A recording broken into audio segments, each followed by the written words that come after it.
Hello guys, good morning to all of you. Today we will discuss about chemical equilibrium in chemical process. Means equilibrium in chemical process or dynamic equilibrium. In a chemical process, equilibrium will be dynamic in nature.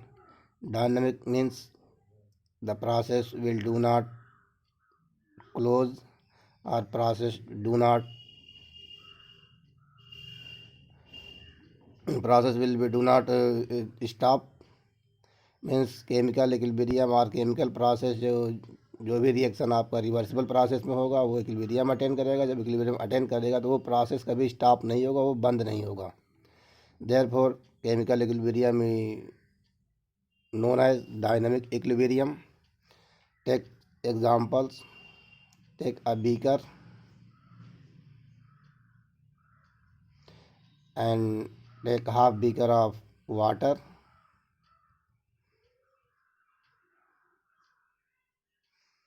add some amount of salt or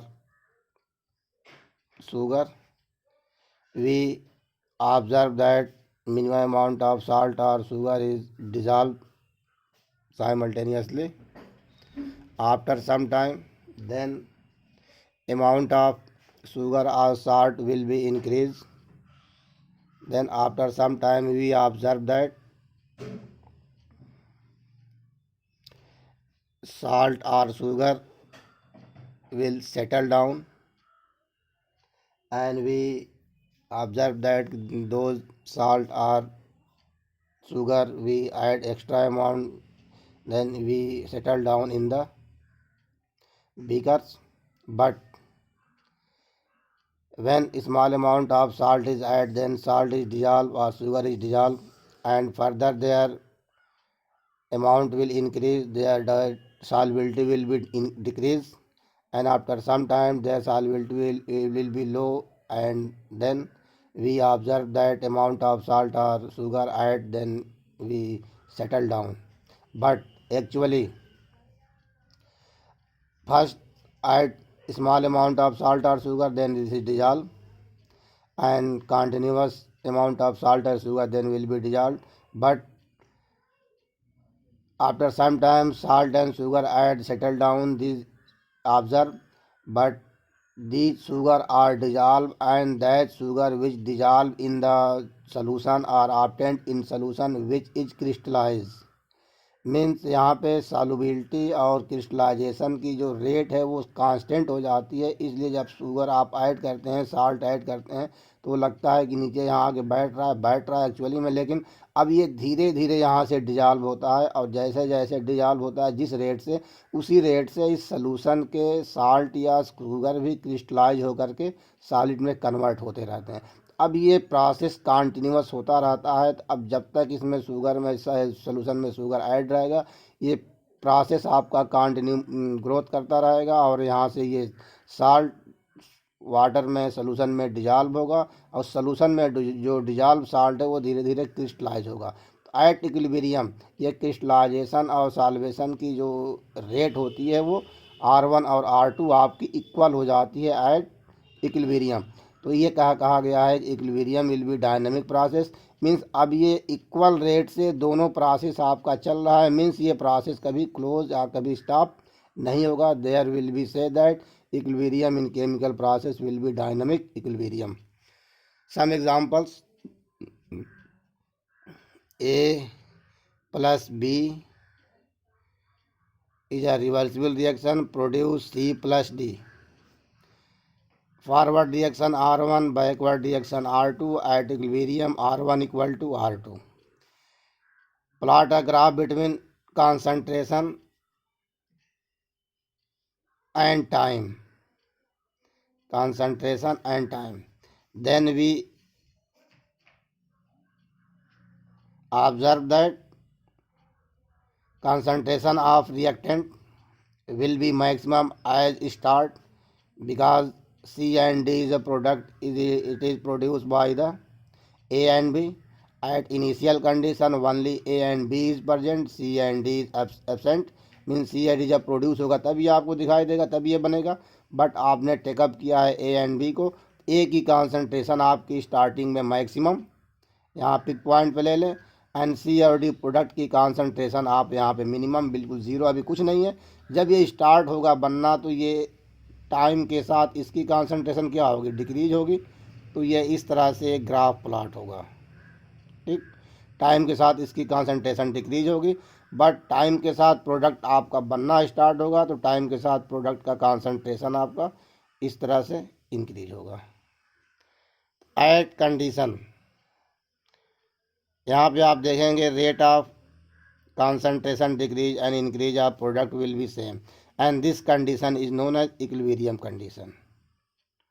अब यहाँ पे जितना rate concentration के decrease product के decrease होने का है, वही रेट यहाँ पे रिएक्टेंट के इंक्रीज होने का भी, मतलब इंक्रीज और डिक्रीजमेंट का रेट सेम है। मीन्स R1 और R2 आपका सेम रेट से अब यहाँ पे फ्लो हो रहा था। अब ये प्रोसेस कभी स्टॉप नहीं होगा। इस प्रोसेस को आप कहते हैं इक्विलिब्रियम प्रोसेस। अदर एग्जांपल्स आप लेते हैं दूसरे केस में, केमिकल के केस में। तो केमिकल केस में दूसरा एग्जांपल्स आप लेते हैं N2 plus H2 equal to 2NH3। Equation आपका बैलेंस होना चाहिए, 2NH3। ये R1 और ये R2, यहाँ पर भी R1 और R2 इक्विलिब्रियम के केस में बराबर होगा। यहाँ पर अगर आप ग्राफ प्लॉट करते हैं तो ये ग्राफ आपका ठीक यही ग्राफ इस तरह से प्लॉट होगा कंसंट्रेशन और टाइम के केस में। कंसंट्रेशन और टाइम के केस में ये ग्राफ प्लॉट करते हैं तो आपका डाई नाइट्रोजन N2, ये रिएक्टेंट और ये प्रोडक्ट की कंसंट्रेशन, प्रोडक्ट कंसंट्रेशन आपकी मिनिमम, ये आप करते हैं तो इस तरह से एक ग्राफ प्लॉट होता है N2 के लिए। नाइट्रोजन के लिए यहाँ से ग्राफ प्लॉट होगा, ये H2 की कंसंट्रेशन ऐसे डिक्रीज होती है, N2 की कंसंट्रेशन भी ठीक ऐसे ही डिक्रीज होगी, रिएक्टेंट दोनों है। अब प्रोडक्ट की कंसंट्रेशन यहाँ से धीरे धीरे इंक्रीज होगी इस तरह से। एक कंडीशन पे ये रेट जो आपका है ये कांस्टेंट रेट से, सबका मतलब इसका डिक्रीजमेंट और इस कंसंट्रेशन का इंक्रीजमेंट एक कांसंट्रेट रेट से यहाँ पे फ्लो हो रहा है। मीन्स ये प्रोसेस आपका एक कांस्टेंट रेट से जितना ये बनेगा उतना ये घटेगा, जितना ये घटेगा उतना ये बनेगा, ये प्रॉपर आपका चलता रहता है। इस प्रोसेस को आप कहते हैं डायनामिक इक्विलिब्रियम। मीन्स कोई भी इक्विलिब्रियम का रिएक्शन अगर इक्विलिब्रियम अटेंड करता है तो वो प्रोसेस कभी क्लोज नहीं होता है, वो कंटिन्यूस सेम रेट से बैकवर्ड और फॉरवर्ड आपका चलता रहता है। इसी तरह अगर दूसरा एग्जाम्पल है, इसको आप डिफाइन कर सकते हैं, chemical reaction reach at a state of dynamic equilibrium in which the rate of forward and reversible reaction are equal and there is not net change in composition। मतलब इसके कंपोजिशन में कोई नेट एक्चुअल चेंज आपको observe नहीं होगा, but ये reaction आपका concentrate rate से चलता रहेगा फॉरवर्ड और बैकवर्ड है। तो यह आपके रिएक्टेंट है और ये प्रोडक्ट। तो पहले रिएक्टेंट आपका डिक्रीज होगा, उसके बाद प्रोडक्ट जब बनना होगा तो ये प्रोडक्ट कॉन्सेंट्रेशन आपकी इंक्रीज करती चली जाएगी और आफ्टर सम टाइम दोनों के डिक्रीजमेंट और इंक्रीजमेंट का रेट जो होगा एक कांस्टेंट, कॉन्सेंट्रेशन आपका टाइम के साथ एक कांस्टेंट हो जाएगा। मीन्स अब ये चेंज नहीं होगा। अब इसके बाद ये रिएक्शन आपका प्रोसेस कंटिन्यू रिवर्सिबल और फॉरवर्ड रिएक्शन में चलता रहेगा। इसलिए इस प्रोसेस को कहा गया डायनेमिक इक्विलिब्रियम। दूसरा एग्जाम्पल दिया गया उसको देख लेते हैं। H2 प्लस I2 के लिए इक्वल टू 2HI। सब ये रिएक्शन आपके गैस फेज में है। R1 R2, यहाँ पर भी at equilibrium R1 equal to R2, rate of forward reaction equal to rate of backward reaction. यहाँ पर अगर ग्राफ प्लॉट करते हैं रिएक्टेंट और प्रोडक्ट के केस में तो यहाँ पे ग्राफ आपका इस तरह से ऑब्टेंड होता है H2 और I2 के केस में। ये टाइम और ये कॉन्सनट्रेशन, कॉन्सनट्रेशन का हम स्क्वायर ब्रैकेट में डिनोट करेंगे, ये इसको एक्टिव मास कहा जाता है, अभी आगे देखा जाएगा।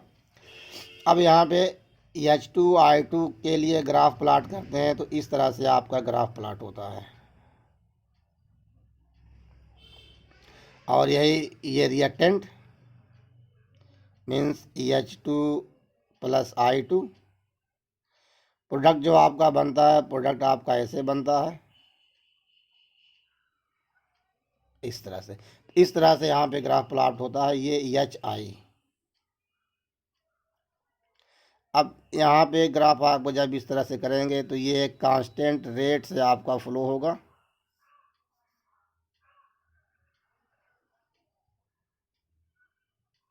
यहाँ पे रेट आपका कांस्टेंट है, जो रेट यहाँ पे दिखाई देगा वही एक फ्लो यहाँ पे भी दिखाई देगा। तो ये आपका इक्विलिब्रियम अटेंड होता है H2 और I2 के केस में। तो यहाँ पे हेडिंग आपकी थी इक्विलिब्रियम इन केमिकल प्रोसेस और dynamic equilibrium. Means chemical process को डायनेमिक इक्विलिब्रियम कहते हैं। तो केमिकल प्रोसेस को डायनेमिक इक्विलिब्रियम क्यों इसलिए कहते हैं कि at a equilibrium rate of forward reaction are same as the rate of backward reaction at this position decreasement of concentration of reactant are same as the increasement of concentration of product. मतलब जितना concentration decrease होगा उतना product produce होगा, जितना product decrease होगा उतना concentration भी produce होगा, रिएक्टेंट के कंसंट्रेशन भी प्रोड्यूस होंगे। मतलब जितना ये प्रोडक्ट में कन्वर्ट होगा उतना प्रोडक्ट रिएक्टेंट में कन्वर्ट होगा, सेम कंडीशन पे सेम रेट पे। जैसे यहाँ पे एग्जांपल दिया गया था अभी स्टार्टिंग में कि साल्ट को डिजॉल्व करेंगे, साल्ट आपका डिजॉल्व होता जाएगा, आफ्टर सम टाइम्स आप साल्ट यहाँ पे क्रिस्टलाइज हो जाएगा। और जब क्रिस्टलाइज होगा तो ये आपको लगेगा कि यहाँ बैठ गया, लेकिन ये धीरे धीरे डिजॉल्व होगा। और जो इस क्रिस्टल के साल्ट जो सोल्यूशन में क्रिस्टल है वो क्रिस्टल आपको धीरे धीरे क्रिस्टलाइज हो गए साल्ट के। और ये प्रोसेस आपका कंटिन्यूअस चलता रहेगा। बट आपको ये दिखाई देगा कि इसमें साल्ट नीचे बैठा हुआ है, लेकिन वो बैठा नहीं, वो धीरे धीरे डिजॉल्व होता है और जो कि सोल्यूशन के क्रिस्टल है वो धीरे धीरे आपके क्रिस्टलाइज में कन्वर्ट होते रहते हैं। तो यह आपका है डायनामिक इक्विलिब्रियम। मतलब केमिकल इक्विलिब्रियम आपका डायनामिक नेचर का होता है। थैंक्स।